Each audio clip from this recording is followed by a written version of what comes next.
Situé au cœur du golfe de Guinée, le Gabon, pays d'Afrique centrale, de 2667 667 km², et d'une population d'1,5 million habitants, est considéré sous la conduite de son président, son Excellence El Omar Bongo Ondimba, comme un havre de paix et de stabilité dans une sous-région relativement tourmentée. Le Gabon est une bonne carte à jouer pour un investisseur, pour des tas de raisons. Première chose que je mentionnerai, le Gabon est un pays qui, grâce au savoir-faire du président Bongo Ondimba, bénéficie d'une stabilité politique et d'une grande tranquillité. Appelons ça simplement comme ça, d'une grande tranquillité. Dans l'Afrique d'aujourd'hui, et spécialement l'Afrique centrale, ce n'est pas quelque chose de négligeable, bien au contraire. En second lieu, je dirais que mon pays, je crois, est intéressant pour les investisseurs parce qu'il a des potentialités. Avec un produit intérieur brut par habitant dépassant largement les $3000, le Gabon est classé parmi les pays les plus riches d'Afrique.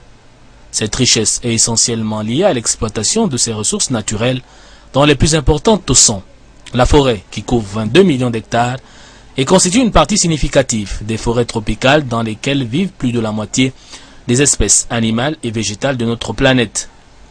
Les mines, dont le potentiel est considérable, avec notamment le pétrole, le manganèse, le fer, l'or, le niobium, le phosphate et le diamant. Par ailleurs, il se distingue par son accès direct à la mer, avec ses 800 km de côte parmi les plus poissonneuses d'Afrique.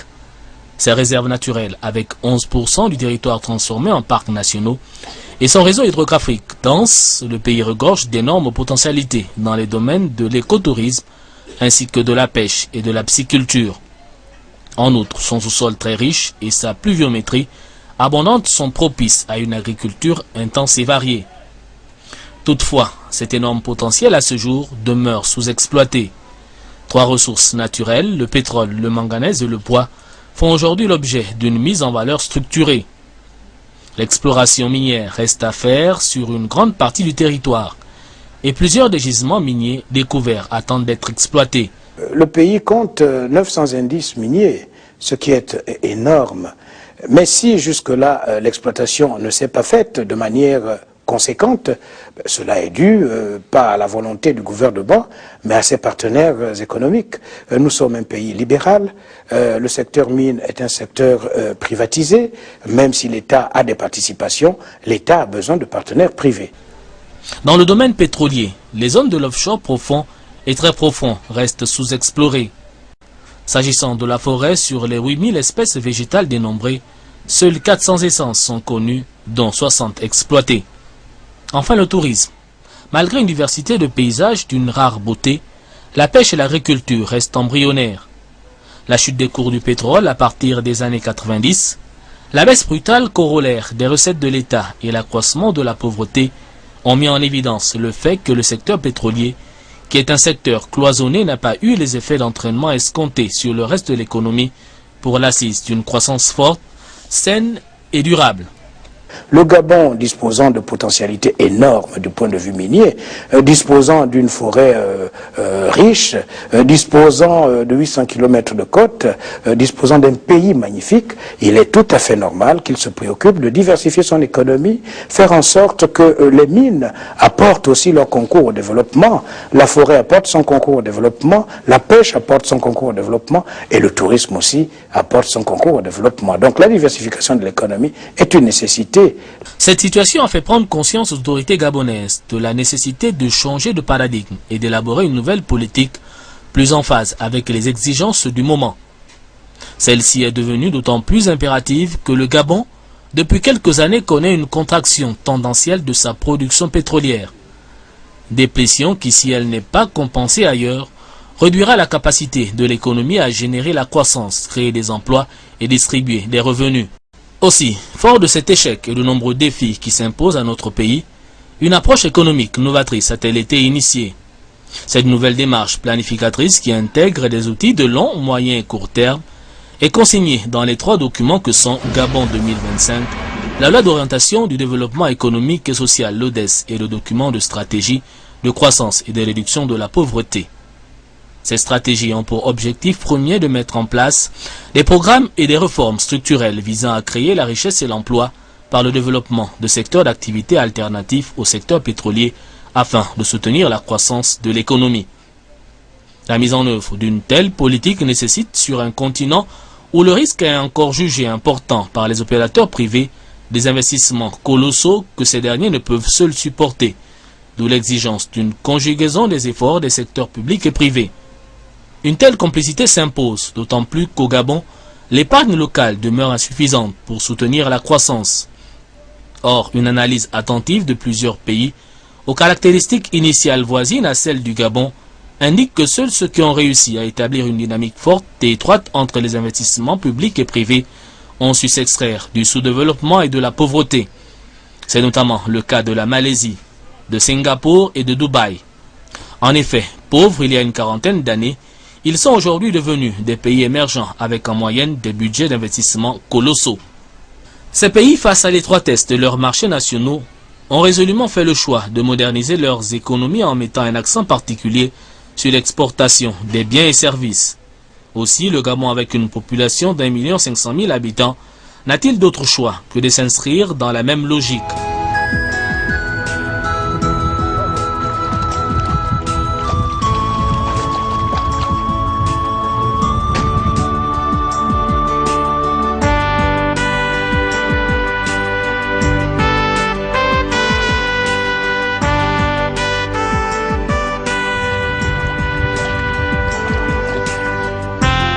J'ai eu un ami chinois qui s'appelle Deng Xiaoping. Il m'a appris beaucoup de choses, entre autres. Omar, ne copie pas ce que font les autres, mais inspire-toi de leurs exemples. Voilà. Alors, essayons de nous inspirer de bons exemples en rejetant les mauvais exemples. Mais quel bien service promouvoir? La réponse à cette question suppose une étude fine des potentialités réelles du pays ainsi que du marché national et international à moyen et long terme, sur la base d'un éventail limité d'options. C'est ce qui a été fait par les nouveaux pays émergents. Dubaï, par exemple, compte tenu de son climat ensoleillé en permanence, de la dégradation continue des conditions climatiques dans les grands pays de tradition touristique et de sa position géographique à mi-chemin entre l'Europe, l'Afrique, le Moyen-Orient et l'Asie, a choisi le tourisme de luxe et d'affaires. De même, la Malaisie, du fait de son climat, des impératifs écologiques et de l'épuisement à terme des réserves pétrolières mondiales, a opté pour le palmier à huile et dont il est aujourd'hui le premier exportateur mondial. Le Gabon, dans sa stratégie de croissance et de réduction de la pauvreté, a résolument choisi de mettre en valeur son extraordinaire potentiel, notamment dans les mines, la forêt, le tourisme, la pêche et l'agriculture. En outre, compte tenu de sa position géographique centrale au niveau de la sous-région, susceptible de lui faire jouer le rôle de terre d'accueil d'activités à caractère régional, de sa stabilité politique, de la relative modernité de son administration et du niveau d'éducation et de formation de sa population, le développement d'activités tertiaires à fort contenu technologique constitue également une réserve de croissance pour le Gabon. Après cette étape d'identification des grands secteurs porteurs de croissance, il s'agit maintenant de procéder à une analyse approfondie de chaque secteur en tenant compte des contraintes et des spécificités du marché, afin de dégager les principales filières à développer. En effet, comment comprendre que le Gabon recèle du perroquet le plus intelligent au monde, qui est très prisé sur le plan international, car étant l'un des rares volatiles à imiter le langage des hommes, n'arrive pas à en organiser l'élevage. Que dire de la sardine ou de la carpe gabonaise unique dans la sous-région, et dont ni l'élevage ni l'exportation ne font l'objet d'aucun appui de la part des pouvoirs publics. Que penser de l'iboga, plante recherchée par de nombreux laboratoires pharmaceutiques internationaux pour ses vertus, et dont le Gabon, territoire de prédilection, en interdit l'exportation au lieu d'en promouvoir la culture? Comment réagir face aux importations massives annuelles de moutons à l'occasion de l'Eid el-Kébir, marché captif, quand on connaît la situation moribonde de l'élevage de moutons dans notre pays? Comment ne pas penser au gaspillage de devises que constituent pour la sous-région les frais d'évacuation sanitaire en Europe ou vers d'autres parties du continent, alors que le Gabon, de par sa stabilité politique, sa position centrale dans la région et la relative qualité de son personnel médical, dispose là d'un créneau d'exportation de services médicaux en direction de toute l'Afrique centrale, voire d'une grande partie de l'Afrique occidentale. Enfin, sur un tout autre plan de l'actualité, pourquoi ne pas organiser un ensemble d'activités connexes à l'exploitation du fer de Belinga? Les exemples de filières possibles sont légion. Il s'agit de sélectionner celles dans lesquelles le Gabon dispose d'un véritable avantage comparatif. Avantage pouvant, avec un niveau de production et d'exportation suffisant, lui permettre d'influer sur le marché national et international, à l'exemple de la Malaisie, qui après avoir choisi le palmier à huile importé d'Afrique il y a une quarantaine d'années, en est aujourd'hui le leader mondial. Un tel développement constitue une œuvre de longue haleine, au centre de laquelle le secteur privé est appelé à jouer un rôle prépondérant, à condition que l'État mette en place l'environnement approprié, à savoir des infrastructures adéquates, notamment dans les domaines du transport et des télécommunications, pour une meilleure intégration du marché national et aux marchés sous-régionaux et mondiaux, ainsi que de l'énergie et de l'eau, indispensable à toute production agricole et industrielle. C'est ce qui a été fait par tous les pays émergents, à l'exemple de la Malaisie. Ce pays indépendant, presque en même temps que le Gabon, avec une flore et des conditions climatiques similaires, a construit plus de 2000 km d'autoroutes reliant la capitale et les grands centres économiques à tous les pays voisins. Un réseau électrique couvrant l'ensemble du pays. Un nouvel aéroport international pour recevoir dans les meilleures conditions le flux incessant et sans cesse croissant d'hommes d'affaires et de touristes. Ainsi, le Gabon doit également mener à son terme le programme de renforcement de ses infrastructures avec notamment la mise à niveau des ports de Libreville et de Port-Gentil, la construction du port en eau profonde de Mayumba et du nouvel aéroport de Libreville, la suppression des points noirs liés à la circulation routière à Libreville ainsi que le bitumage de la route nationale couplé à l'aménagement de la voie fluviale Lambaréné-Port-Gentil. Le transport au Gabon se trouve dans une situation de déliquescence, que ce soit le transport urbain, suburbain que interurbain. La route est l'outil principal du transport. Or, aujourd'hui, sur le plan de l'état de notre réseau routier, nous sommes pratiquement à un déficit de plus de 90% sur notre réseau routier. Sur 9170 km de linéaire national hors voirie urbaine, nous avons à peine 1233 km de voies bitumées, c'est-à-dire à peu près 12 à 13% de voies bitumées, 800 km en voie de bitumage et tout le reste, plus de 7000 km de routes hors voirie urbaine non bitumées. Et il faut dire que sur les 13% de routes bitumées, une bonne partie se trouve dans une situation de délabrement avancé. Donc c'est à peine 50% de ces 13% qui sont bitumées. L'électrification de toutes les localités situées le long de la route bitumée, ainsi que des autres grands centres urbains, bassins industriels et zones agricoles et touristiques. Le Gabon, par sa situation au niveau du golfe de Guinée, peut être une zone de relais pour les bateaux. Nous pouvons créer des ports avec une capacité de conteneurs assez importante qui fera en sorte que le Gabon sera un centre de relais. On va acheminer des pays plus au sud à partir du Gabon. J'ai admiré le Maroc par le port qu'ils sont en train de construire à Tanger. C'est un port qui va drainer suffisamment de marchandises déjà au niveau de l'Afrique. Donc c'est un port qui permettra déjà de concurrencer les ports d'Espagne, les ports du Portugal et le port principal de Marseille en France. Mais si le Gabon suivait cette politique afin d'apporter, disons, un plus dans le secteur maritime en construisant par exemple un port de ce genre, c'est le Gabon qui gagnerait. Un dispositif fiable d'entretien des dites infrastructures avec la mise en place de fonds d'entretien adaptés. Une distinction devra être faite entre les travaux d'entretien courant à effectuer en régie par l'État et les grands travaux d'entretien périodiques à effectuer en entreprise. Des zones touristiques, agricoles et industrielles aménagées et disponibles avec un accès simplifié à la propriété. Dans le cas de la Malaisie, de telles zones sont aménagées et gérées par des organismes publics de promotion des investissements, ce qui est différent du Gabon où un opérateur économique désirant s'installer ne sait trop à quel sens se vouer pour disposer d'un terrain aménagé. Des bureaux et appartements en disponibilité suffisante pour les opérateurs économiques désirés de s'installer au Gabon. À défaut de construire une nouvelle capitale administrative comme Brasilia au Brésil, Putrajaya en Malaisie ou Abuja au Nigeria, l'érection à Libreville d'un véritable quartier des affaires en lieu et place des quartiers sous-intégrés du centre-ville est une option pertinente. Dans cette optique, les quartiers contigus au boulevard Triomphal, déjà pressentis pour être le quartier administratif de la capitale gabonaise, sont tout indiqués pour la construction par les promoteurs immobiliers et autres entreprises de multiples immeubles à usage locatif pour rompre avec la pénurie de bureaux actuels. Les bureaux pour un jeune entrepreneur dans les Libreville, c'est le parcours du combattant. Ça veut dire que ce n'est pas la joie. Déjà, vous pouvez passionner un quartier qui vous dira on a des bureaux disponibles pour vous, monsieur, par rapport à l'entreprise que vous voulez mettre en place. Donc, moi, personnellement, vous comprenez que j'ai eu du mal, Dieu merci, mais je ne souhaite pas ça pour tout le monde parce que ce n'est pas donné à n'importe qui. Voilà, ça veut dire les efforts à fournir pour s'octroyer un bureau. Nous, par exemple, nous, on excelle dans le placement du personnel domestique. Nous sommes au niveau de l'ancien Sobraga. Donc, vous comprenez que si, maintenant, aujourd'hui, après peut-être 2 ans d'exploitation, il faut encore qu'on se retrouve dans des bureaux en sous-location. Comprenez que c'est pas la joie.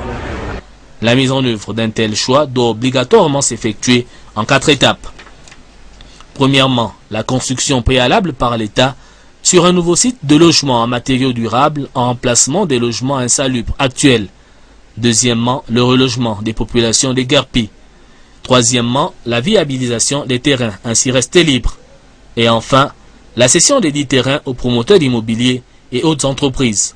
Le produit de la cession devant permettre à l'État de rentrer dans ses fonds du fait de la forte valeur des terrains concernés qui sont situés en plein centre-ville. Ainsi, les autorités réaliseraient d'une pierre 2 coups, reconfigurer la physionomie de la cité en supprimant les quartiers sous-intégrés et loger décemment les populations. Un dispositif de création d'entreprise simplifié. La réalisation de toutes les formalités de création d'une entreprise prenant plusieurs mois au Gabon malgré la mise en place de la PIP contre 5 jours maximum en Malaisie, à Dubaï ou à Singapour. Il faut dire que créer une entreprise au Gabon, les délais de création sont vraiment trop longs. Il faut alléger les procédures de création d'entreprises. 1. Il faut assouplir les modalités de financement de nos entreprises lorsqu'elles sont créées par des nationaux. 2. Et 3. Il faut sécuriser l'investissement parce que le monde des entreprises est basé sur la confiance. Il faut sécuriser notre environnement fiscal ici au Gabon parce que la parafiscalité, le racket, les contrôles intempestifs sont de nature à décourager les investisseurs. Pour les petites et moyennes entreprises qui, au Gabon aujourd'hui, n'ont pas accès au crédit bancaire du fait de l'insuffisance des garanties et de la réticence des banques commerciales à financer le développement. Ce qui est différent de tous les pays industrialisés et émergents qui ont mis en place des mécanismes de garantie pour couvrir le risque inhérent au financement de certaines filières que l'État souhaite promouvoir. L'accès au crédit, déjà comme c'est assez, on connaît le Gabon, c'est ça. Ça veut dire que le crédit d'abord il n'est pas donné à tout le monde. C'est assez compliqué. En outre, le coût du capital demeure élevé et le crédit à long terme rare, les investisseurs au Gabon supportant les taux d'intérêt élevés largement au-dessus de ceux pratiqués dans d'autres régions géographiques du monde et la durée de remboursement proposée par les banques excédant rarement 4 ans. Une recherche-développement et un dispositif d'appui et d'encadrement des producteurs adéquats et centrés sur les filières à promouvoir au Gabon, à l'exemple des filières palmier à huile et véhiculture qui, en Malaisie, disposent chacune d'une structure d'appui et de recherche spécifique à la hauteur des ambitions du pays.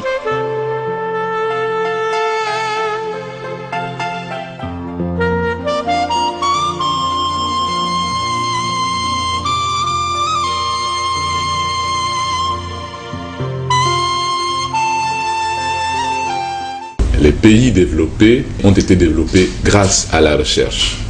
C'est la recherche qui a trouvé et qui continue de trouver des solutions à tous les problèmes de développement. Dans tous les domaines, je peux citer la médecine aujourd'hui. Il est inimaginable qu'on ne fasse pas mention de l'imagerie médicale.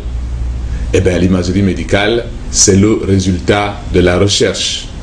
L'automobile, l'aéronautique ou même l'agriculture, bref, tous les éléments qui permettent de dire qu'un pays est développé sont le résultat de la recherche ou alors le fruit de la recherche. Le processus de maturation des pays africains vers le développement ne peut être un véritable succès que si l'Afrique s'appuie sur la recherche, que si les pays africains financent la recherche et donc donnent à la recherche une part importante de leur PIB, par exemple.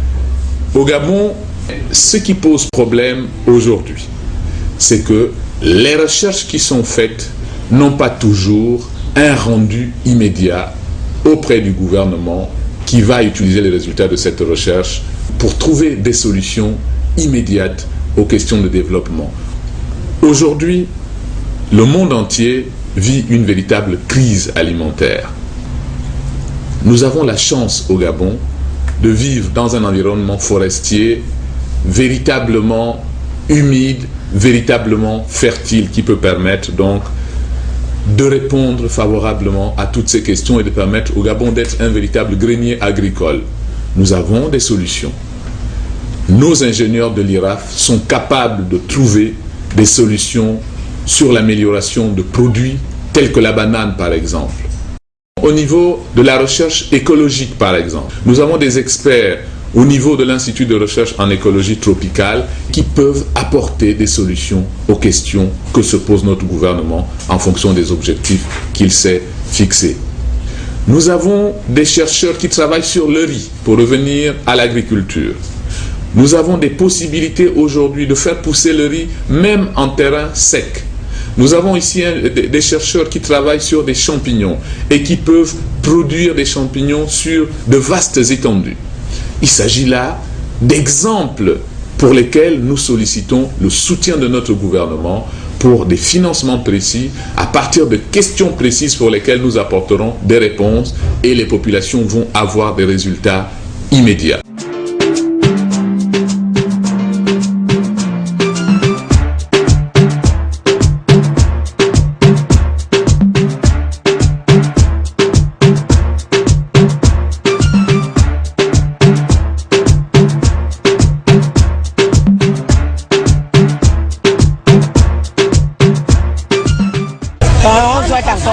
Que nous sommes déjà ici, là c'est le marché des parasols. On veut que l'État nous construise un marché. On aimerait que le ministère de l'Agriculture envoie des techniciens qui peuvent nous assister. Parce que si ces techniciens-là viennent avec nous sur le terrain, ils nous assistent, ils vont nous expliquer. Ce sont eux qui ont appris à faire ça. Nous, on fait comme ça parce qu'on a vu nos mamans faire. Or, les techniciens, ils sont partis à l'école pour ça. Un dispositif fiscal incitatif pour tout investissement dans les filières à promouvoir, à l'exemple de la double déduction pour la promotion des exportations ou de la suppression des droits de douane sur les équipements de production importés, toutes choses en vigueur dans les pays aujourd'hui émergents. Nous sommes dans le transport maritime depuis 1992. Nous avons constaté avec vraiment beaucoup de dépit que le transport a subi une baisse au niveau du trafic, au niveau du port. En général, c'est des baisses dues à la taxation à l'export, ce qui a fait en sorte que nous n'exportons plus. Au niveau de Sao Tomé et Principe, par exemple, il y a eu un temps où il y avait une forte exportation ici de la part de Sao Tomé.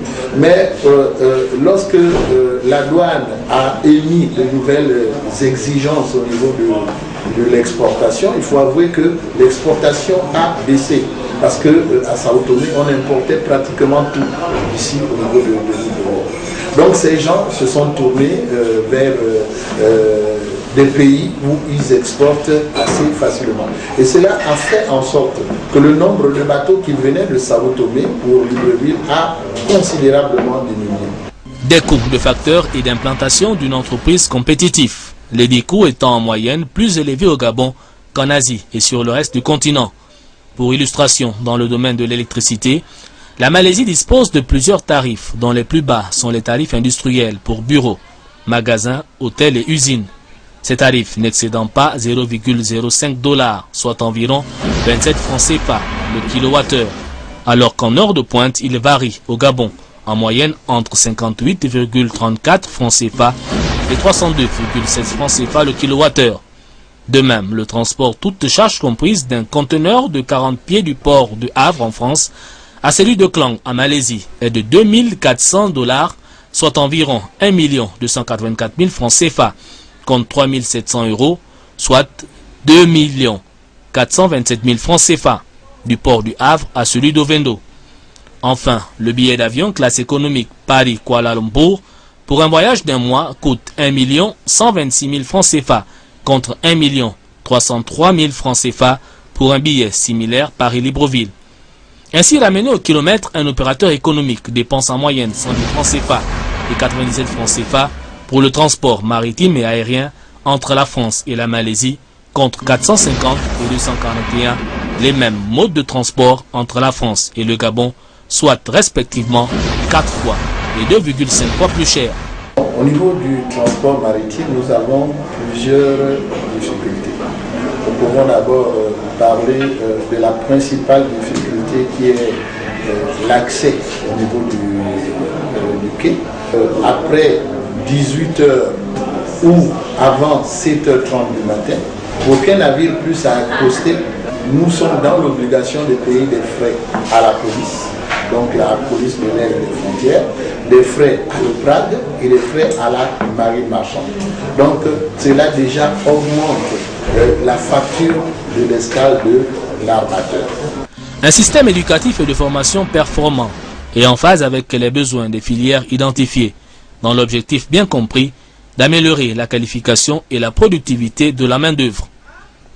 Dans cette optique, en plus des réformes en cours qu'il convient de mener à leur terme, il apparaît indispensable d'engager le processus de généralisation de l'informatique à l'école primaire, avec l'introduction de l'e-learning comme en Asie, ainsi que l'apprentissage de l'anglais dès le primaire pour améliorer la compétitivité des jeunes Gabonais sur le marché du travail international. Au Vietnam aussi, on parle français. Mais pour nous imposer sur le plan international, dès le primaire, on apprend l'anglais, le japonais et le chinois. Dans cet esprit et en rapport avec la domination économique actuelle de l'Amérique du Nord et la montée en puissance de l'Asie, la maîtrise des meilleures pratiques commerciales et industrielles par le Gabonais de demain impose d'envoyer à un moment donné de leur cursus une grande majorité d'étudiants gabonais dans des établissements ciblés de ces parties du monde. Après 47 ans d'indépendance marquée par une domination sans partage du pétrole sur l'économie nationale, le Gabon se trouve aujourd'hui à la croisée des chemins, avec la volonté affirmée des autorités de sortir le pays de la dictature de l'or noir.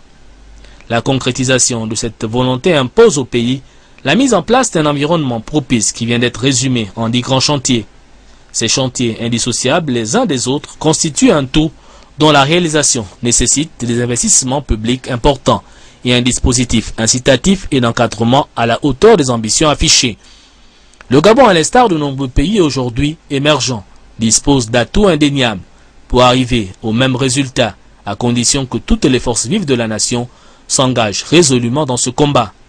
C'est la raison pour laquelle il est proposé, sous la coordination du Premier ministre, secondé par les ministres de la Planification et des Finances, la mise en place de groupes thématiques mixtes secteur public, secteur privé, pour avec comme président les ministres en charge des départements concernés, identifier les filières à promouvoir dans les 9 secteurs que sont les mines, la forêt, le tourisme, la pêche, l'agriculture, l'élevage, la santé, l'intermédiation financière et les activités parapétrolières. Approfondir et élaborer un plan d'action relatif à la mise en œuvre des 10 chantiers générateurs d'un environnement des affaires attractif. Ce n'est qu'à ce prix que le Gabon pourra véritablement baliser son chemin vers la diversification de son économie pour une croissance durable réductrice de la pauvreté.